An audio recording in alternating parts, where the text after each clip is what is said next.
कि पूरे राजस्थान के अंदर पंचायतों के पुनर्गठन नवसृजन का काम चल रहा है और सपोटरा विधानसभा में विभिन्न सभी समाजों के लोग यहाँ रहते हैं।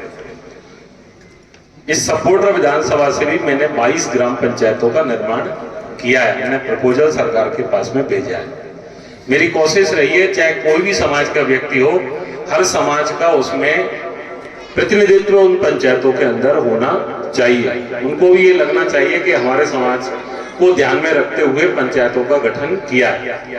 मतलब राजनीतिक उद्देश्य से किसी भी पंचायत नहीं बनाई है, केवल लोगों की आवश्यकता को ध्यान में रखते हुए उनका गठन करने का काम किया है। एक हमारे वहां पर कांचीपुरा गांव में, कांचीपुरा के लोगों को मैं 2-3 बार गया, उनको देखता था। उनके अंदर वोट डालने के टाइम में उनके अंदर कुछ भय डर रहता था।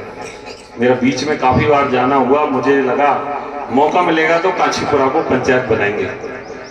नई पंचायतों में कांचीपुरा पंचायत बनने जा रही है, नई पंचायतों में गोपालगढ़ पंचायत बनने जा रही है, नई पंचायतों में गढ़ी का गांव करणपुर पंचायत बनने जा रही है और नई पंचायतों में चंदेली पंचायत बनने जा रही है। ये ऐसी पंचायत है जिसमें समाज का एक प्रतिनिधित्व रहेगा। समाज के लोग, अब चंदेली के लोग लंबी दूरी तय करके अपना मतदान करने जाते हैं। गढ़ी गांव वालों को भी बहुत दिक्कत इनको महसूस होती है। तो हमारे कोशिश है कि समाज का प्रतिनिधित्व बने, उनमें ग्राम पंचायतों के अंदर उनकी आवश्यकता है, वो वास्तव में लंबी दूरी तय करके अपने मत का दान करने जाते हैं। आप लोगों से मेरी विशेष अपील है कि हम हमारी सरकार के माध्यम से, चाहे किसी भी समाज, कोई सा भी समाज हो, हर समाज के लिए हम कार्य करने के प्रति कृत संकल्प है। हर कार्य को करने की कोशिश कर रहे हैं। लेकिन क्योंकि हमारा क्षेत्र जिस तरह की भौगोलिक परिस्थितियां है, काफी क्षेत्र ऐसा है जो हमारा डांग क्षेत्र में आता है। अभी सरपंच साहब ऊपर की बात बता रहे थे कि डांग क्षेत्र के अंदर पानी की एक बहुत बड़ी किल्लत थी। चाहे दौलतपुरा से लेकर चंदेलीपुरा तक चले जाओ। आज आपको बताना चाहूंगा कि लगभग मैं कल उनसे जानकारी ले रहा था, भैया कितना काम हो गया। 57 जगह पर हमने पानी की व्यवस्था कर दी है। पानी की व्यवस्था मतलब पूरे डांग क्षेत्र के अंदर जहां पर हमको बोरिंग करनी है, बड़ी बोरिंग कर टंकी का कंस्ट्रक्शन खड़ा करके उन गांवों के अंदर, डांग के अंदर पानी पहुंचाना है। हमारे यहाँ तो लाइट की सुविधा है, लेकिन डांग क्षेत्र में लाइट नहीं होने के कारण सोलर प्लांट पर आधारित ये पानी की व्यवस्था है। तो ऐसी हमने 57 जगह पर पानी के लिए हमने काम किया है। उसमें से हमारा सौभाग्य है कि 9 जगह पानी नहीं निकला, नहीं तो 47-48 जगह पर पानी डांग क्षेत्र में निकला है। अच्छा पानी हुआ है और आने वाले समय में जितने हमारे पॉइंट बच रहे उनको भी आने वाले समय में हम कंप्लीट कर हमारे डांग क्षेत्र में ऊपर निवास करने वाले भाइयों के लिए पानी उपलब्ध करवाने का काम भी करेंगे। ऐसे 15-16 महीने के अंदर ऐसे अनेकों काम है जिनको यदि हम सोचेंगे, गिनेंगे, आप लोग भी यहीं बैठे हो समाज के मध्य में। राजनीति पार्टी है अपनी, कोई पार्टी आती है, कोई चुनाव हार जाती है, अलग विषय होता है। लेकिन एक जनप्रतिनिधि होने के नाते मुझे जो टाइम मिला है उसमें ऐसे अनेक ऐतिहासिक कार्य हमने किए और वो जमीन पर जब उतरेंगे उस समय आपको ये महसूस होगा कि आपके वोट की ताकत क्या थी, जिसकी वजह से ये काम जमीन के अंदर निकल कर आए। अभी हमें एक बिरवासन देवी के अंदर एक धार्मिक प्रसादी का कार्यक्रम था और उस क्षेत्र को कार्यक्रम करने का उद्देश्य केवल इतना था कि सपोटरा पर्यटन की दृष्टि से कहीं भी पीछे नहीं है। यदि यहाँ पर इतना पोटेंशियल क्षेत्र है, यदि यहाँ पर थोड़ा सा भी सरकार की निगाह चली जाए, जनप्रतिनिधि यदि सही तरीके से काम चले, तो हमारे क्षेत्र के लोगों के लिए रोजगार के बहुत सारे अवसर सृजन हो सकते हैं। वहां पर अभी एक NIT टेंडर लगा है और 30 तारीख को उसकी लास्ट डेट है। 15 मई के लगभग काम प्रारंभ होने जा रहा है। मैं आपको बताना चाहूंगा 60 करोड़ का रोड है जो सलेमपुर से सीधा बिरवासन देवी आएगा और बिरवासन देवी से अपने झारवाड़ी मरोली की तरफ होता हुआ कैला देवी को वो जोड़ेगा। वो ब्रिज, उस ब्रिज की केवल 32 करोड़ रुपए तो लागत, केवल ब्रिज की लागत है उसकी। जिस दिन वो पुल बनकर तैयार होगा, आने वाले समय में इस बिरवासन देवी के आसपास घाटों का निर्माण होगा, तो मैं मानता हूं कि इस क्षेत्र के लिए जो, क्योंकि आजकल दूर दराज से जो लोग आते हैं, चाहे राजस्थान से या दूसरे प्रदेशों से, कैला देवी हमारे पास में एक इतनी अच्छी जगह है, इतनी बड़ी शक्ति है कि दूर दराज के लोग कैला देवी में दर्शन करने आते हैं। लेकिन उनके अलावा भी हमारे पास में ऐसे स्थान है जिनको कोई आज जानता नहीं है। लेकिन जब रोड की कनेक्टिविटी अच्छी होगी, ये जगह फेमस होगी, तो निश्चित रूप से लोग कैला देवी के साथ साथ बिरवासना देवी या अंदर की तरफ आएंगे। तो इसका सबसे बड़ा फायदा हमारे लोगों को मिलने वाला है। तो मेरी आपसे यही मैंने आपको बताया कि चाहे अब जो ये ब्रिज बनेगा, चाहे मंडरायल में 41 करोड़ रुपए का जो हम हॉस्पिटल के लिए लेके आए, आज ही अभी हम धर्मशाला के अंदर बैठे थे, लगभग 22 सब सेंटर सरकार ने सपोर्टरा के अंदर आज ही घोषित किए।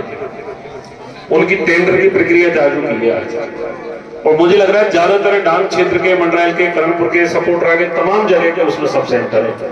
उनके लिए एक एक सब सेंटर के लिए 52 लाख रुपए की राशि स्वीकृत सरकार ने की है।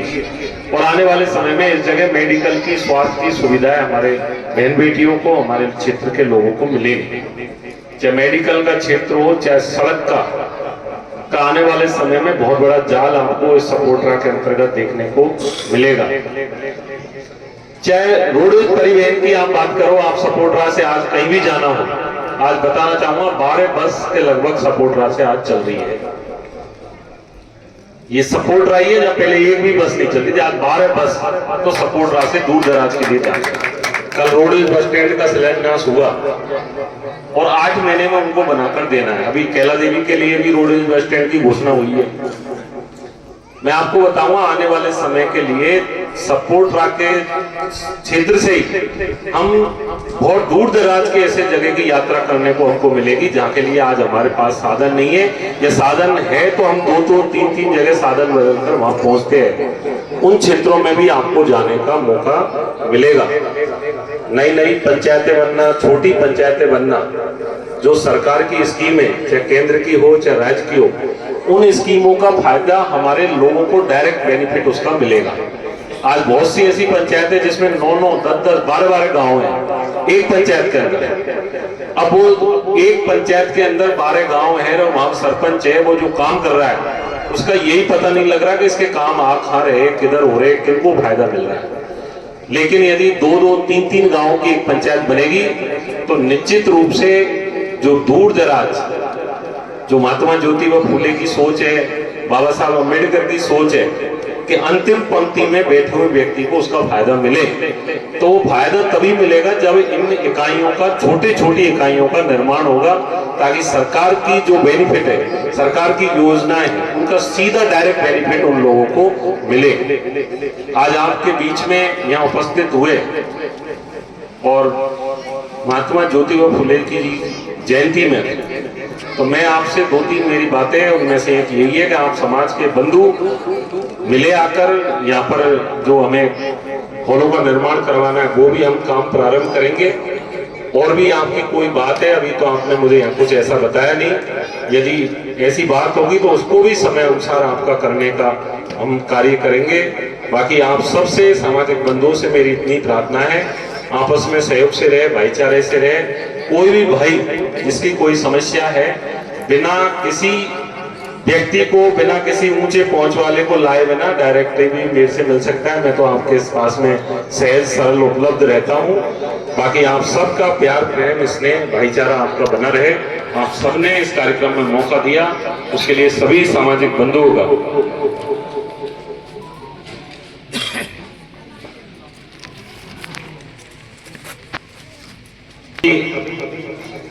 इन्होंने 2-3 बातें इसमें लिखी है। एक तो पार्वती कुंडा कोठे में 15 लाख की घोषणा है, तो मैं बोल रहा हूं, मैं तो देने के तैयार हूं, कोई आए तो सही। वो सोच रहे कोई, मुझे पता नहीं है ना उनका क्या लिख के देना है, कोई एक कागज का टुकड़ा तो दो आके कि वहां बनवाना आपका पार्वती कुंडा का आपने नाम लिखा है, मुझे क्या करना है, 4 दीवारी बनवानी है, हॉल बनवाना है, समतलीकरण करवाना है, करवाना क्या है भाई, आके तो मिलो आप लोग एक बार आके। मुझे यही पता नहीं है कि सामुदायिक में भेज दूंगा सामुदायिक भवन का, आप कहोगे साहब हमको तो 4 दीवारी बनवानी थी, तो मुझे एक बार आके मिलो आप लोग। खोरी कैला देवी में छात्रावास की भूमि आवंटन का मामला है, तो उसके लिए तो हमने पहले भी उनको पता है, वहाँ जो कमेटी के इनके अध्यक्ष है, 2-3 नए यूथ के साथी है, वो 2-3 बार मिले भी है, उनको सारा विषय पता है, क्योंकि आवंटन का मामला है। भूमि के लिए मैंने 2 बार पहले फाइल भिजवा चुकी है। जहां वो जगह चाह रहे हैं उसके लिए वो, क्योंकि जमीन चारागाह जमीन है, उसकी क्षतिपूर्ति के लिए कुछ नियम होते, उनसे हमने ये कहा है कि भाई दूसरी जगह चिन्हित आप करके बता दो।